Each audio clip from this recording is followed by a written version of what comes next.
18. Chapter 19. A place at the table. "What are you doing with the red table?" were the first words out of Ellen Rakitin's mouth when the two of us were introduced.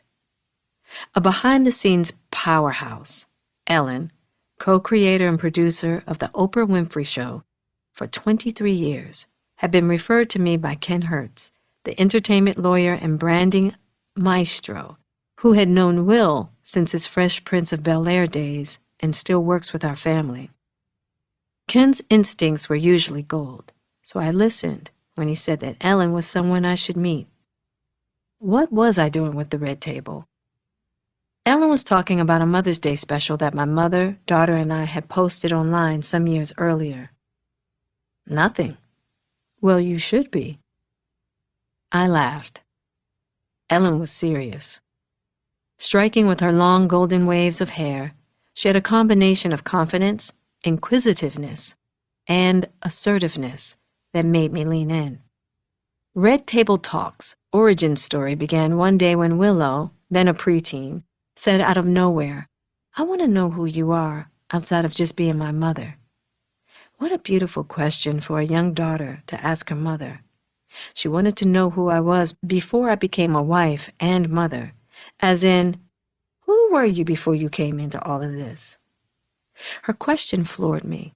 It struck me how many daughters don't really know who their mother is, and how important it is that they do. Wow, was my first response. My second was, in order to know my story, you gotta know Gammy's story too. This was going to be a deep conversation, I realized. Why wouldn't we, as mothers, find the time to share our journeys with our daughters? Was it because we judged our stories and couldn't get beyond whatever shame lingered? Was it because we couldn't see the value and necessity of our experiences? All of us have chapters in our lives we wish we could erase. Yet those are the chapters in which we slayed our most menacing dragons. Those are the moments that, if they didn't kill us, made us stronger. The key is to set aside our shame and find a safe space where we can talk freely and openly. In the process, through everyday storytelling, our daughters will have a chance to honor and accept our journeys as worthy and embrace whatever strength they find to take on their own journeys. When I told my mother that I wanted to have this conversation, she was fully on board.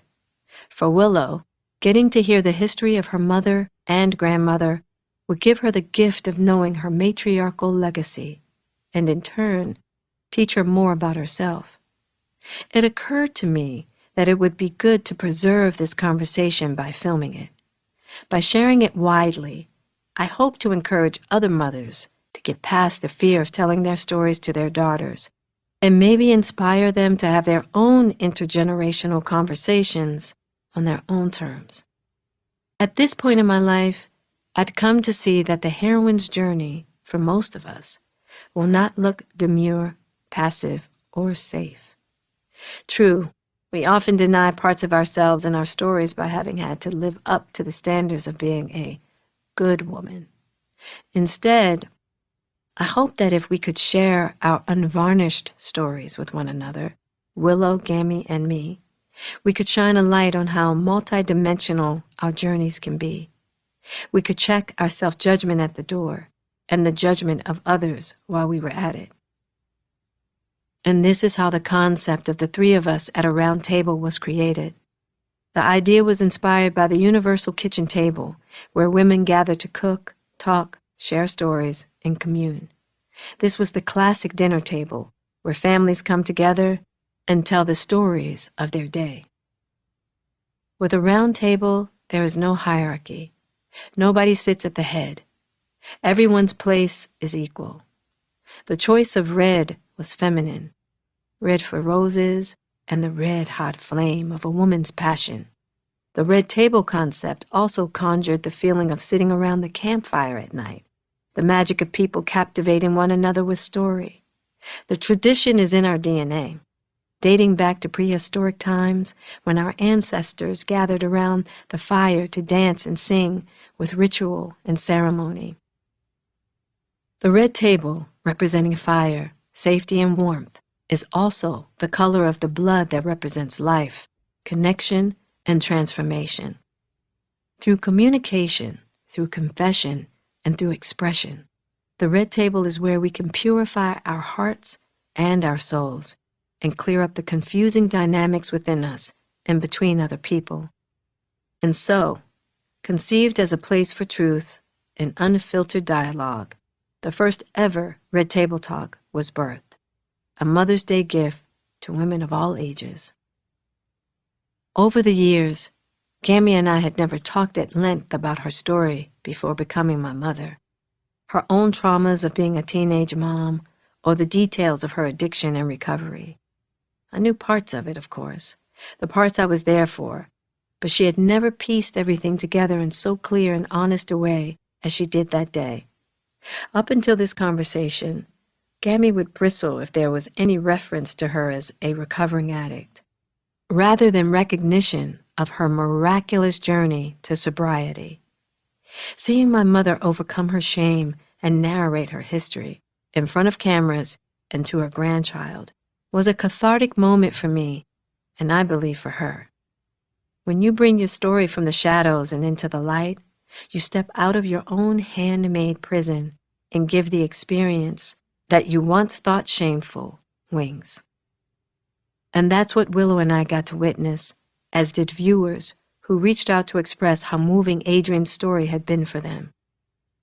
Many shared their own struggles with addiction and their family dynamics. Willow was amazing. On her own, 12 years old, she came to the red table prepared with in-depth questions she had written down in advance. Willow was enthralled with our stories and listened with enthusiastic curiosity and great empathy. The husband and wife production team who helped turn my vision into reality was Mike and Moni Vargas. Their creativity and dedication made the results more than I could have asked for. The effort was meant to be a one-off, although after it streamed, we received offers to create a show around the concept. But Willow was still so young, and I just didn't think it was time. Besides, I felt we had accomplished our initial goal. And that was that, or so I thought. 5 years later, when Ellen Racketon told me I should be doing something with the red table, the timing was different. Willow was turning 18, and I was seeking my next step. Ellen was also persuasive. You know, I believe that this concept, 3 women from the same family, 3 generations, sitting at a table and talking about important subjects, is a really powerful idea for a show. There was just something magical in the way she presented this to me. I opened my mind to what might happen. From there, we all went to work, and Red Table Talk was reimagined as a non-traditional talk show with topics explored from our different, unfiltered perspectives. True to its origin story, the show was shot in a warmly lit room in our home, and we kept it real and welcoming with the intimacy of a family gathering. Within a month, and after receiving offers from numerous outlets, we decided to go with Facebook. I felt that Mina Lefevre, head of Facebook Watch, got the show right away and was open to giving us, Ellen, Miguel Melendez, and me, free creative range. Miguel and I had produced Queen Latifah's talk show and knew how important and rare this kind of freedom was. What's more, it was the most lucrative deal offered that also let us retain ownership of the brand. Once I'd talked to Sheryl Sandberg, COO of Facebook at the time, and an immediate champion of the show, I knew we would be in good hands. They ordered 13 episodes, and we went to work. This started off as a passion project, and for the first season, I assumed it would remain that way. In all my imaginings for my future, becoming the host of a talk show had never been on my radar, nor for Gammy and Willow. They were thrilled, and we loved doing it. Although, when we made the deal with Facebook, we had no idea that it would turn into our day jobs. We never suspected how successful it was going to be. During the run-up to shooting the first season of Red Table Talk, I'd been grappling with something of a health condition that I'd been ignoring for a while. It showed up one day when my hairdresser at the time noticed a big indentation on the side of my head near my temple where I had a significant amount of hair loss. She pointed it out, and I looked in the mirror, felt it with my hand, and said, "You know, it's like I've lost some bone density." And we could see that subtly the side of my head was sort of caving in. I was concerned about the bald patch and the indentation and started watching both more closely. My hunch was that maybe I was wrapping my hair too tight at night. That was an easy fix. Besides, in these days I had so much hair that I didn't have cause to worry. No big deal. Even when I started to see other little plugs of hair falling out, I still didn't stress about it too much. Though I fully intended to follow up with a doctor to look into hormonal changes, as pretty much everybody assumed it was, just hormones, I kept faith that whatever was happening would correct itself. And I was right. After a month or so, the condition went away, much to my relief. Years passed. In late 2017, there came a jolt I couldn't ignore.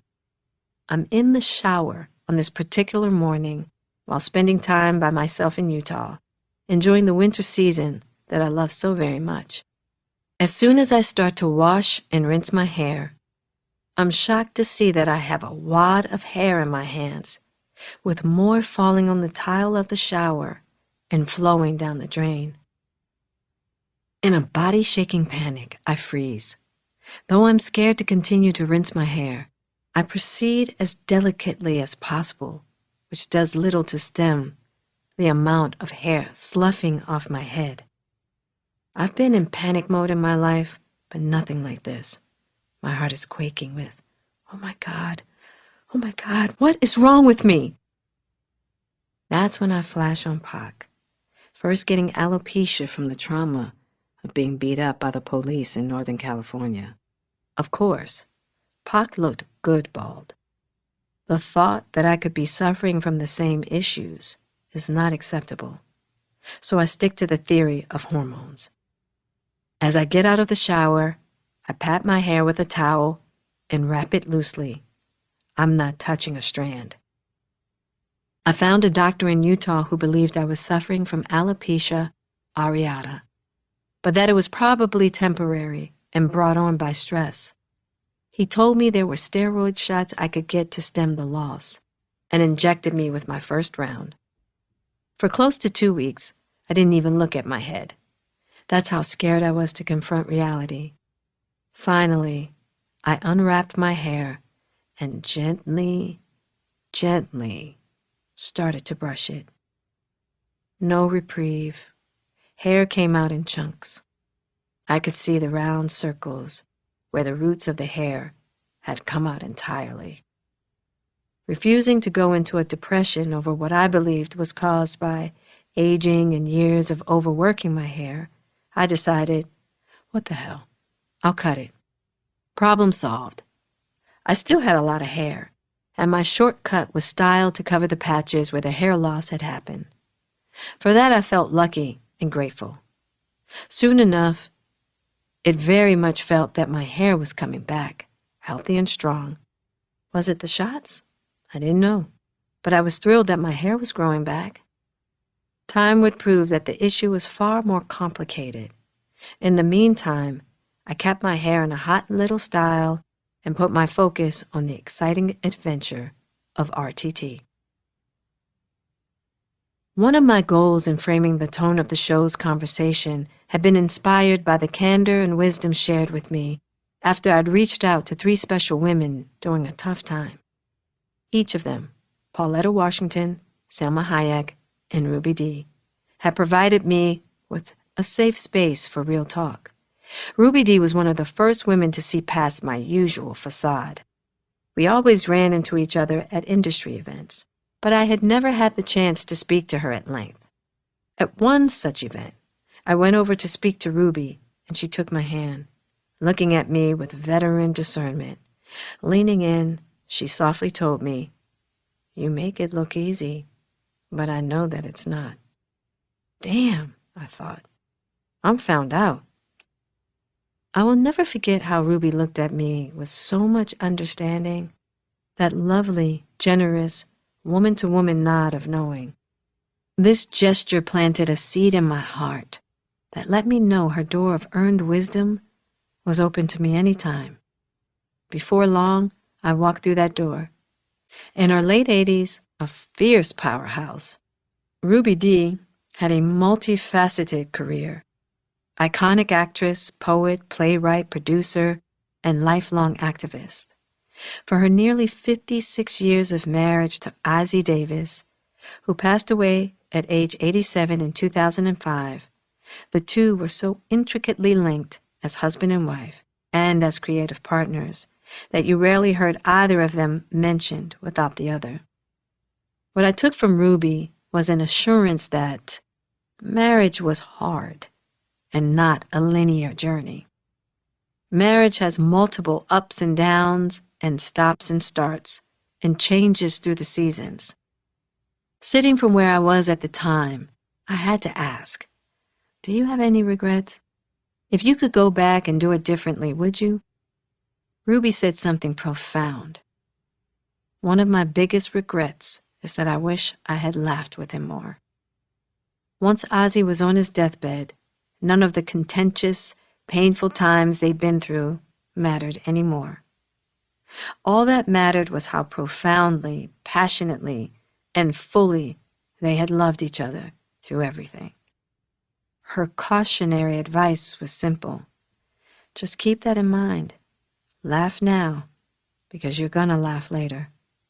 In other words, all the troubles that are making you cry now, with wisdom and time, will make you laugh in days to come. Pauletta Washington, whose arts education began at North Carolina School for the Arts and then Juilliard, had a career as an actress and musician before she married Denzel. One of the takeaways from our conversations was how having a spiritual center was important in every union. Selma Hayek reinforced the importance of staying true to oneself and also not overlooking the things in a marriage that are going right. The most wonderful part of having these free-flowing conversations with women I respect was the realization that my challenges didn't make me as special as I thought I was. My conversations with these three also made me wonder, why don't women open up and share our experiences and wisdom with one another more often and in a deep way? That's what I wanted for Red Table Talk. The gift of RTT was that for the first 2 seasons, it wasn't a job as much as a continuation of the meaningful, healing, entertaining exchanges I'd begun to have with my mother and my daughter and my close female friends before there was a table and a camera. What a joy getting to go to the table with my mother and daughter. Naturally inquisitive, I found that getting to be part of unfiltered conversations put me in my happy place. Gammy offers strong opinions along with well-earned wisdom, while Willow has superpowers of empathy and vulnerability combined with fierce intelligence that draw in all age groups. The three of us bring our different strengths and points of view to the table. Our guests from the start came from a wide range of backgrounds and ages, and were both women and men, experts, authors, friends, folks with unforgettable stories, celebrities who needed a safe space to let down their guard. Many of our guests would say that being at the table led to a catharsis. More than a few quipped afterward, "This is better than therapy." RTT became a forum for us to meet our audience members where they were in their lives, and they could meet us and our guests where we were. The connection was powerful. Our engagement through comments and our viral sharing of episodes told us that our subject matter resonated in so many demographics around the world. After 2 seasons, viewership had risen to an accumulated 265 million. Red Table communities began to sprout all over Facebook. RTT, as a brand, blossomed into a lucrative asset for our new producing company, Westbrook. Co-founded by Will and me, along with Kosaku Yada and Miguel Melendez, with our last 3-year deal closing at close to $100 million. One of the hardest lessons for me as I moved into my late 40s was overcoming my fear of being vulnerable in public. When you are playing a role in a story that's not your own, it's easier to open up in order to bring that character to life. But when it's your story and you aren't playing a role, it's not so simple. Gammy, Willow, and I could bring insights to the table that often reflected each generation. My mother was a classic baby boomer who had clear ideas about what was wrong and what was right. Willow, a Gen Zer, was all about challenging and questioning that which was supposedly right or wrong. As a Gen Xer, I sat in the middle and enjoyed the interplay. The topics we tackled never followed a formula. Most of the time, and I give so much credit to Ellen and our team for this, we approached sensitive subject matter that was considered taboo, but was very much in the public mind. We hosted parents who had lost their beloved sons or daughters to suicide, police violence, sexual assault, or domestic abuse. We delved into topics like the rise of white supremacy and hate in America, how families can do more to support their LGBTQIA+ family members, what polyamory is all about, and why it's more common than you know, women in porn, the mental health epidemic happening around the world, and narcissism and its varieties, just to name a few. We welcomed all topics and all people. In the early days of RTT, the programming flowed from our personal interests, mainly what Gammy, Willow, and I were thinking about or were going through. At the end of 2019, a lot was going on with me, though I wasn't yet sure how to talk about it. Here I was in a state that I'd never imagined for myself, married but not, and alone. At this point, my intense focus was on my inner life, after I'd taken a vow of celibacy as a more conscious approach to my spiritual work.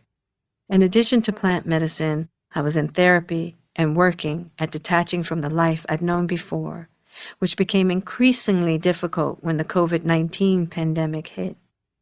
Up until this time, Will had been working and away for the most part, but when the shutdown happened, we were under the same roof and together for an extended length of time, which hadn't happened in a while. We both thought it was important to create a sense of security by hunkering down at the house, which became a pod for our extended family and friends during this uncertain time. In early 2020, while most of the industry had closed down, RTT was able to be mostly self-contained as a production because we shot the show at our house and we were able to bring in experts and guests via video technology. Our first show during this season, Managing Our Anxiety and Fear During COVID-19, included Jay Shetty, a former monk turned successful life coach, author, and podcaster, and Dr. Ramani Durvasula, clinical psychologist, author, professor, and podcaster of Navigating Narcissism. We didn't want to ignore the elephant in the living room. That was the isolation of being in quarantine during a worldwide pandemic.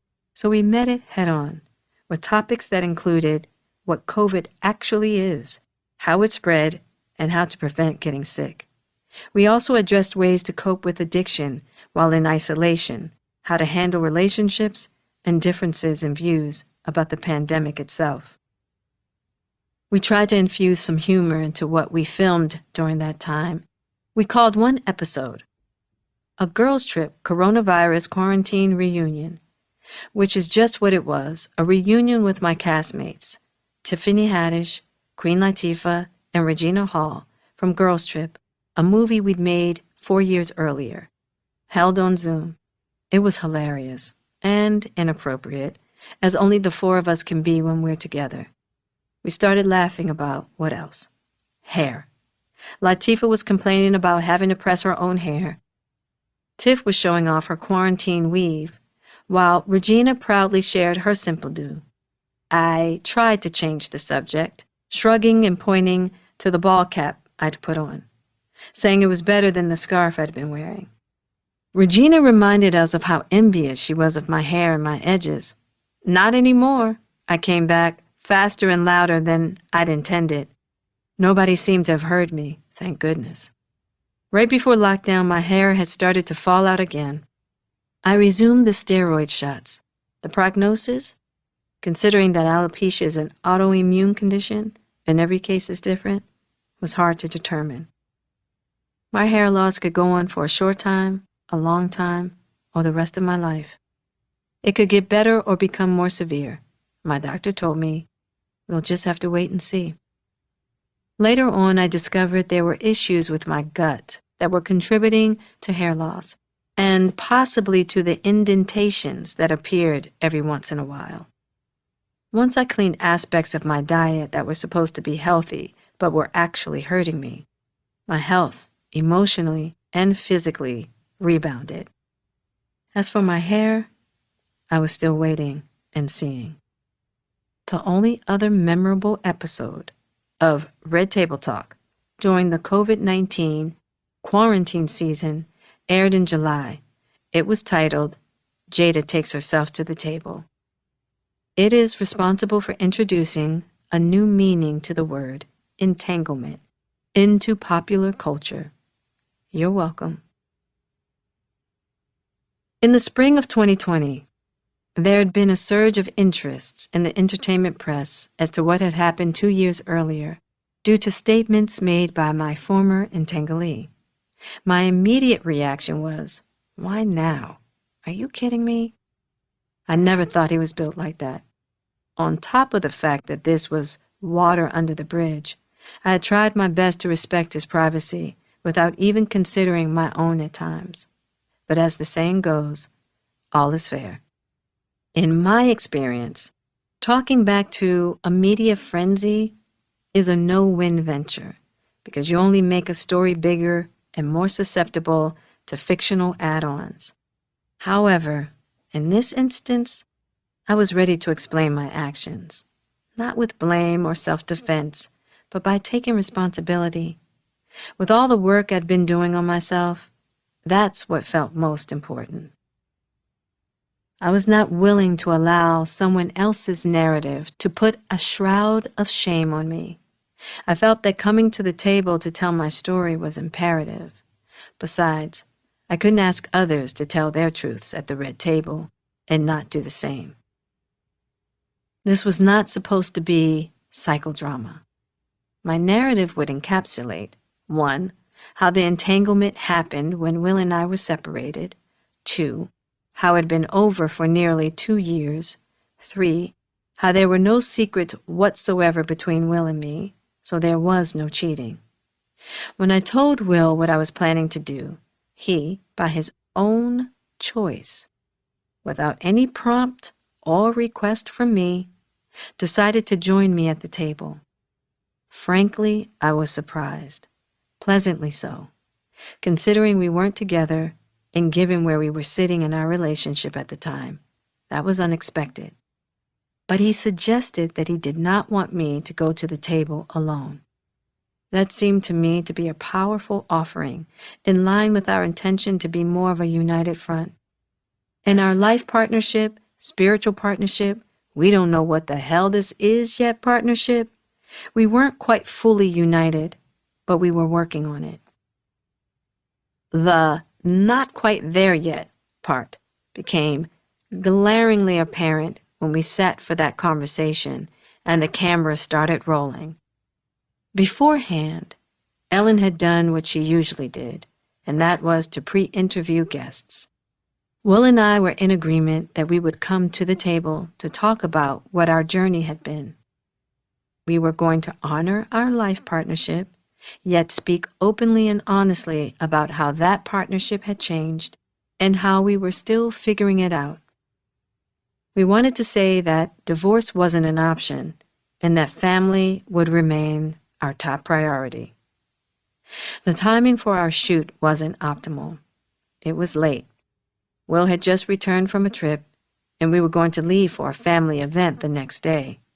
On top of that, our set had been taken down for the season, so we had to reset cameras and lighting, which took much longer than planned. Once the conversation finally started, now very late at night, we began with ease. But midway through the table talk, I could feel the conversation beginning to turn. Although at this point Will had been free as a bird for the last 4 years, living his life on his own terms, he seemed to convey that he had been done wrong. At my reference to having had an entanglement, he sternly reframed it, with a laugh, as a relationship. This came across as if this had all been a secret to him, when that wasn't true, and that he had somehow found out about my relationship as if I had not told him about it. Here's where I should have stopped the conversation, but instead, my habit of self-betrayal overwhelmed me, and I swallowed my own voice. After a few more failed attempts at regaining the narrative, I resigned and abandoned the purpose of why I had come to the table in the first place, to tell my truth and to show how we were in partnership in working through being separated but not divorced. Of course, I did what I was trying never to do again, that is, fall right into my martyrdom bag. It was clear that Will and I were no longer in alignment, that the train had gone off the track. Because I didn't want to oppose Will publicly, in my codependent way, I took the blame and played the pleasing and appeasing role I knew so well. This trauma reaction was an old friend I thought I'd kicked to the curb, but clearly it could still be activated when I was in fear of being abandoned or not feeling protected. I wonder if Will was feeling the same way. It was hard to tell, with him sitting there with his tired, watery, weepy eyes. To be fair, Will's eyes water all the time, and it was very late. Child, unhealed trauma will do you dirty, every time. Despite how its remedies and responses wear the guise of being appropriate, caring, loving, familiar, and safe. You would have thought after all the intense work I'd been doing on myself, through therapy and spiritual focus, that a car crash of this nature would be avoidable. But another aspect of my lack of self-worth revealed itself that day. No matter what, I was not going to throw anybody under the red table but myself, even if it meant wearing the scarlet letter. And then there was my street code that came into play. This was my mess, so it was my bid to serve. To do anything other than taking the blame felt equivalent to going to Miami, getting 10 keys of cocaine, and driving back across the Maryland state line, then getting caught, only to snitch on my homie in Miami to soften my consequences. That was not an option. So I decided to do my time. Will jokingly referred to himself as the man who stood by his woman on the steps of the courthouse after she was tarnished by her transgressions. I understood that the situation was humiliating for him, and that was never my intention. Will managed to inject humor into the conversation, enough so that by the end, we could fist bump to our slogan of, "We ride together, we die together. Bad marriage for life." It said so much when at the very end, Will got in a final stinger, laughing but truly serious. He proclaimed that we were okay, but with the caveat, "I'ma get you back first." Laughing but serious myself, I interrupted with a rebuttal of, "You gonna get me back? I think you've gotten me back. We're good on that." In that moment, at least, my voice returned as I took a more honest stand on my own behalf, knowing all that had transpired between us. When the time came to post the conversation, I could have decided against it. Many implored me not to put it out. Miguel simply said, "You're giving the message that it's all you, and that's not true. You're going to take a big hit for this. It's my mess, so it's my hit to take." Ellen wasn't as adamant as Miguel, but she suggested that I sit on the video for a bit and maybe return to the table alone, as I'd originally intended. I honestly just wanted it over. If that meant taking the hit so we could move on, cool. So I told Ellen, no, I think we should put out what we have. Once everything settled, I had to sit with my feelings of genuine hurt and betrayal. Even if part of that betrayal was on me, it felt unfair. The loneliness that soon set in was excruciating. Would I have chosen otherwise if I had it all to do again? Yes and no. Yes, if I could have revisited it, I would not have gone to the table so ill-prepared.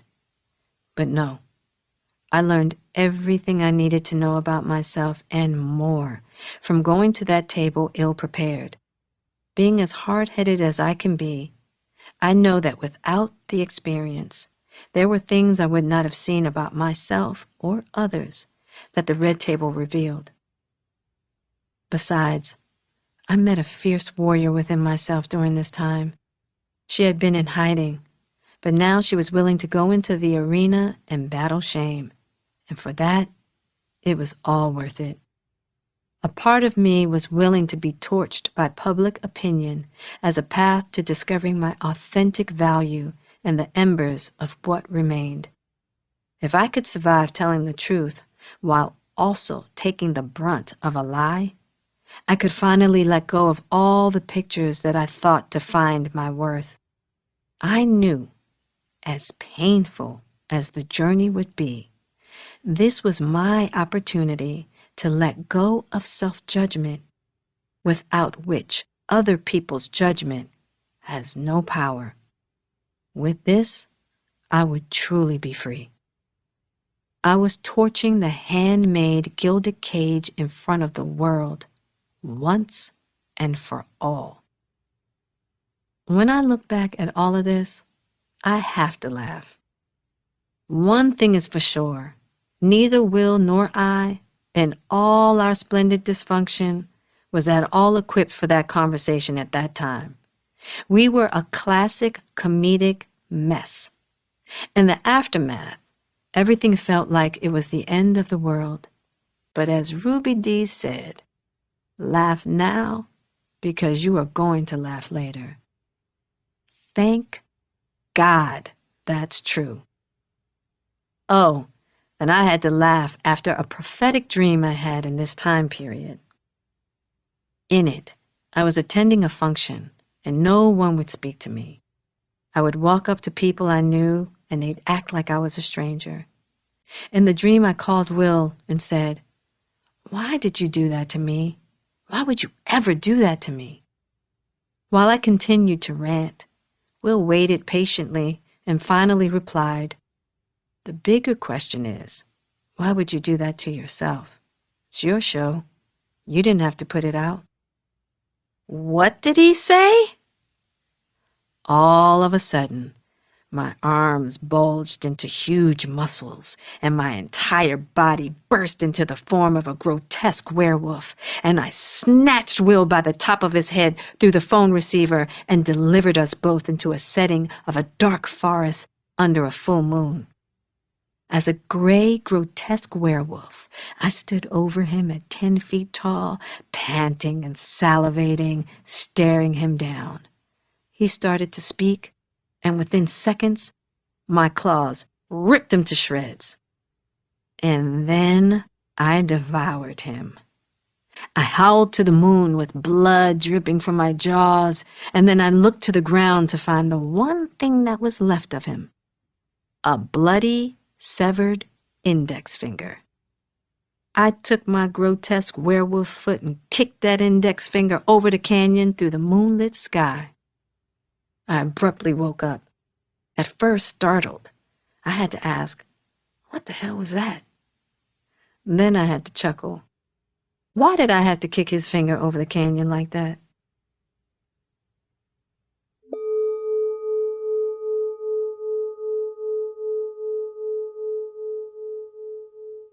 A lot of boundaries that we are missing are the boundaries that we need with ourselves around how we operate in our relationships with other people and how we operate in relationships with ourselves. Nedra Glover Tawwab. Set boundaries, find peace. To a wounded spirit, healthy boundaries can feel like a violation of intimacy and loyalty. Healthy boundaries can feel more like an inconvenience than a necessity and can trigger fears that we will not be loved if we draw healthy lines. Creating boundaries within family and intimate dynamics can be the toughest. These unhealthy principles have played a part in how so many of us have allowed ourselves to be removed from tables, even ones we've created, because we are so unconscious and unskilled at how to set healthy boundaries for ourselves. When we have not mustered enough self-worth, we can forsake the rights and freedoms that are at our fingertips. Healthy boundaries are not only an expression of how we love ourselves, they also teach people how to love us in a healthy fashion. Believe it or not, when we are able to draw loving boundaries, that is a show of love to the person we are interacting with as well. Can you think of a time when you gave up your own place at your table? Were you able to reclaim your place? If so, how? If you weren't, why not give it a try now? Chapter